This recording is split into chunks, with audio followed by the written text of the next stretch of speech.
अस्सलामु अलैकुम वरहमतुल्लाहि वबरकातुह।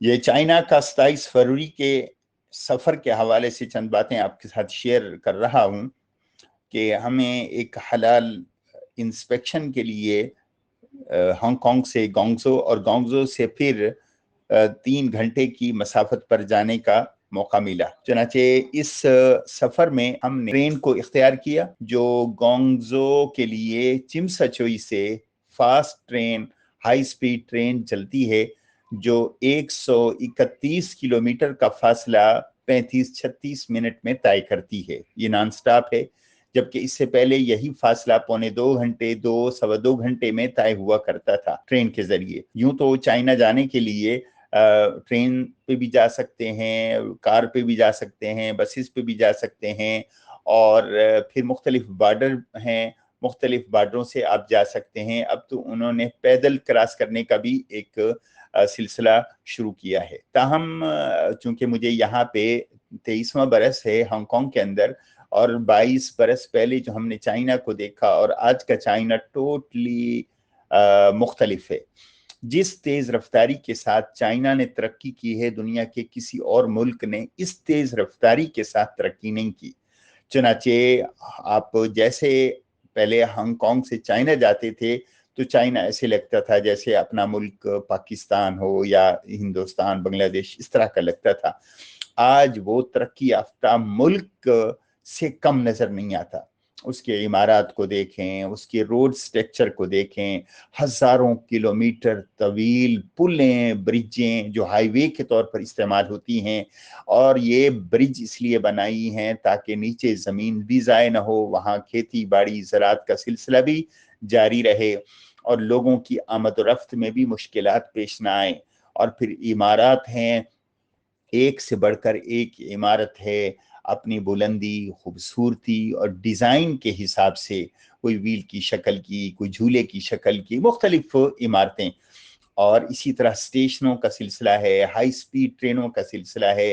तो इंतहाई आला पैमाने पर इसको बनाया गया है। गोंगजो रेलवे स्टेशन पे गए, इतना बड़ा रेलवे स्टेशन कि आप उसको देखते ही रह जाएं कि एक फ्लोर पर ट्रेनें आके रुकती हैं, और उनके भी बहुत बड़ा ये आप पाकिस्तान के साथ हम कंपेयर ही नहीं कर सकते।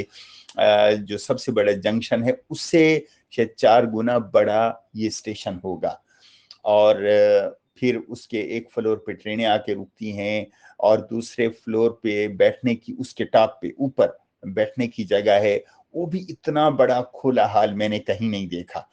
और इस तरीके से बना हुआ कि लाइट भी उस पर आती है और बारिश से भी उसकी हिफाजत होती है, एयर कंडीशनिंग का सिस्टम भी है, और बाकायदा जिस तरह एयरपोर्टों के ऊपर जहाज़ों के लिए एलानात और गेट होते हैं, इस तरह ट्रेनों का यहाँ पे निज़ाम और सिलसिला है। और सबसे नीचे यानी ट्रेन के स्टेशन से भी नीचे पार्किंग है गाड़ियों की और कारों की, बसों की, वहाँ पे वो आमद और रफ्त है। तो इस अंदाज से इन्होंने इसको डेवलप किया। और फिर आप जब ट्रेवल करते हैं ट्रेन से तो दाएं बाएं आप देखेंगे ज़मीन का कोई टुकड़ा ऐसा नहीं जो बेफायदा हो, या ज़राअत के लिए इस्तेमाल हो रहा है, या पानी की स्टोरेज के लिए इस्तेमाल हो रहा है, या वहाँ पे कोई सनत है, कोई कारखाना है, छोटी बड़ी जो सनतें हैं वो आपको नज़र आएंगी। और पहाड़ हैं तो हरे भरे हैं, ज़मीन है तो वो काबिल इस्तेमाल। तो उसके बाद फिर हम एक शहर से गुजरे, उस शहर का नाम शायद तस्वीरों के अंदर लिखा हुआ है, जो किसी ज़माने में फौजों ने उसको कब्जे में लिया तो उन फौजों के अंदर मुसलमान थे, और वहाँ पे कला बनाया, कलाबंद। अब तो खैर शहर फैल चुका है। उसके एक मशरकी किनारे पे मस्जिद और एक मगरबी किनारे पे मस्जिद, और वो मस्जिद भी कोई 260 साल पुरानी मस्जिद थी जिसमें हम वहाँ पे गए।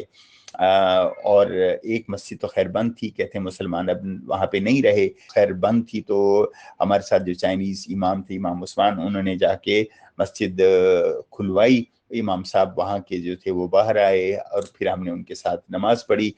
اور کوئی نمازی نہیں تھا. کہہ رہے تھے کہ 30-40 نمازی جمعہ کو ہو جاتے ہیں. دور دور سے آتے ہوں گے، جس میں غیر ملکی بھی جو وہاں اس علاقے کے اندر رہتے ہیں. پھر ہم نے ایک حلال ریسٹورنٹ اس کو بھی وزٹ کیا، کھانا بھی کھایا. ایک مسلمان کا تھا، لیکن ایک ریسٹورنٹ وہ غیر مسلم کا تھا جس پر یہ چائنیز میں لکھا ہوا تھا کہ یہاں کتے اور بلی کا گوشت دستیاب ہے. وہاں پہ کھایا جاتا ہوگا. لیکن صفائی ستھرائی میں، نظم و ضبط میں یہ اپنی مثال آپ تھے.